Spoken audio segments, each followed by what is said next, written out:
Class 12th में आप सभी बच्चों का फिर से एक बार स्वागत है। फर्स्ट पार्ट में हमने सॉलिड स्टेट के बारे में उसका इंट्रोडक्शन दिया था।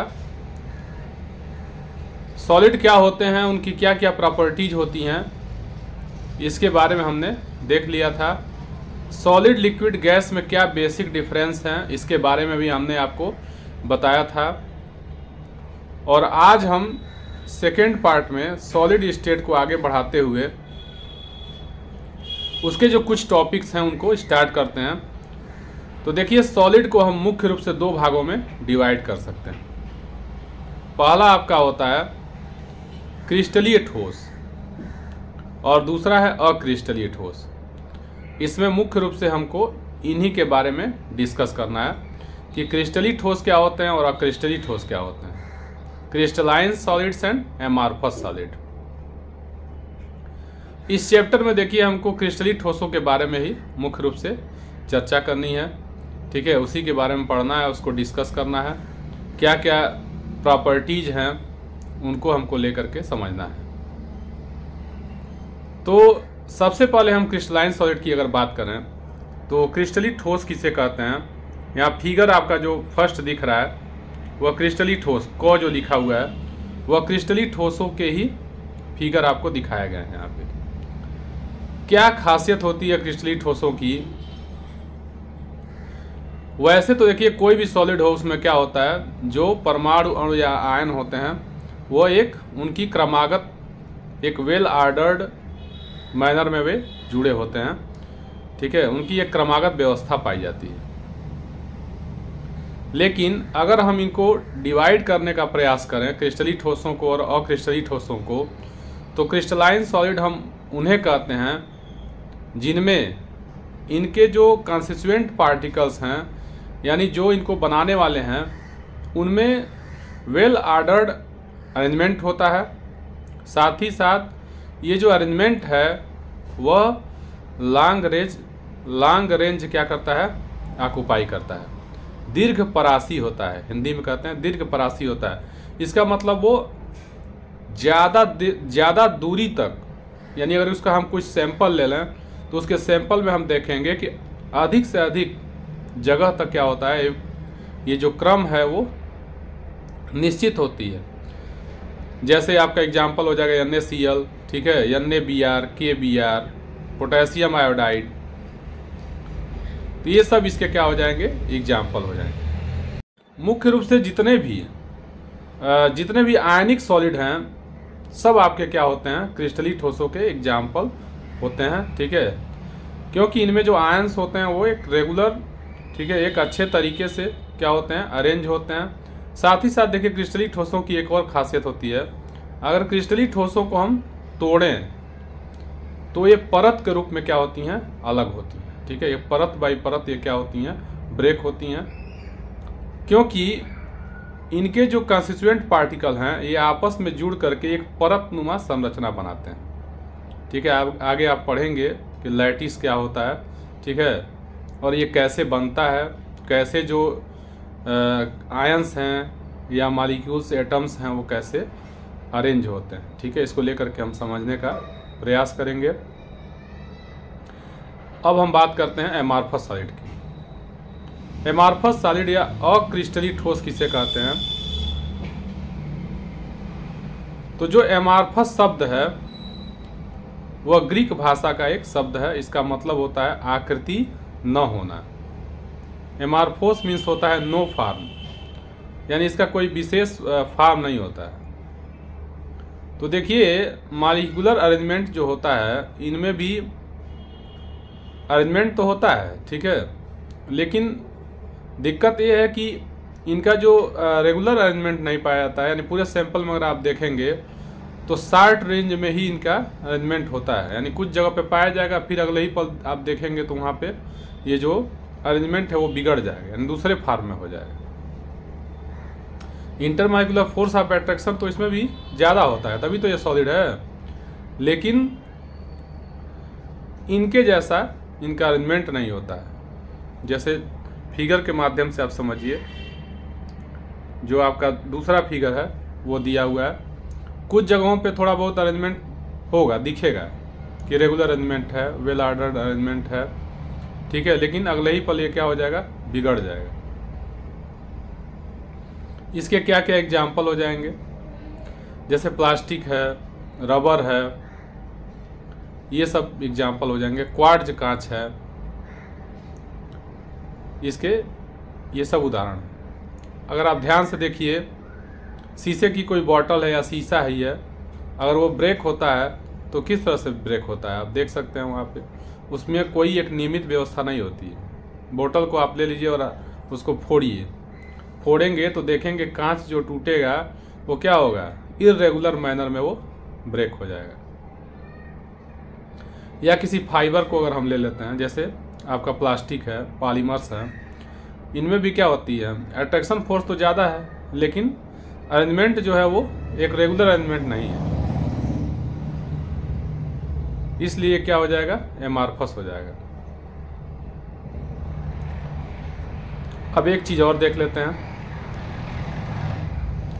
एक चीज़ और डिस्कस कर लेते हैं। इसमें जो क्रिस्टली ठोस होते हैं उनका जो मेल्टिंग पॉइंट होता है वो फिक्स होता है, जबकि अक्रिस्टली ठोसों में एक डिफिनिट रेंज होता है, उसमें उनका मेल्टिंग पॉइंट होता है।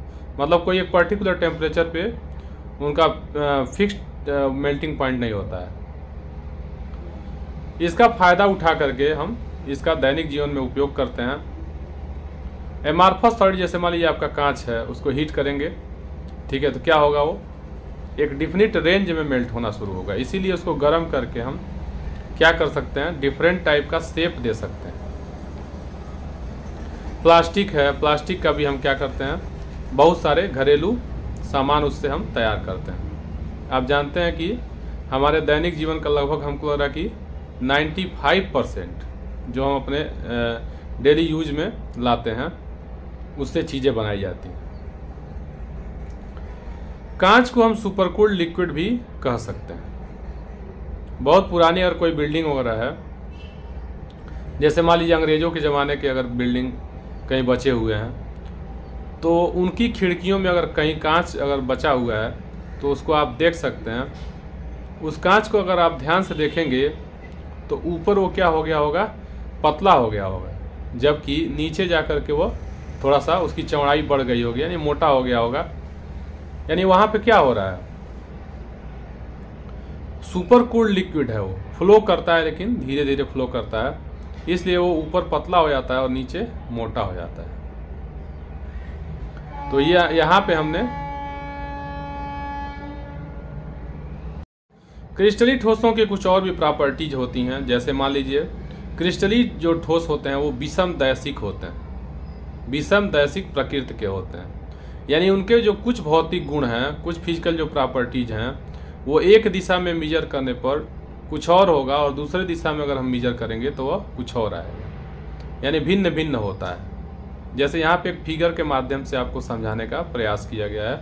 इस फिगर को अगर आप ध्यान से देखिए, ठीक है, तो CD के अकॉर्डिंग अगर हम देख रहे हैं तो मॉलिक्यूलर अरेंजमेंट जो है वो डिफरेंट है, जबकि वहीं AB के अकॉर्डिंग अगर हम देख रहे हैं तो वहाँ पे देखिए मॉलिक्यूलर अरेंजमेंट क्या हो जा रहा है, वो अलग हो जा रहा है, डिफरेंट हो जा रहा है।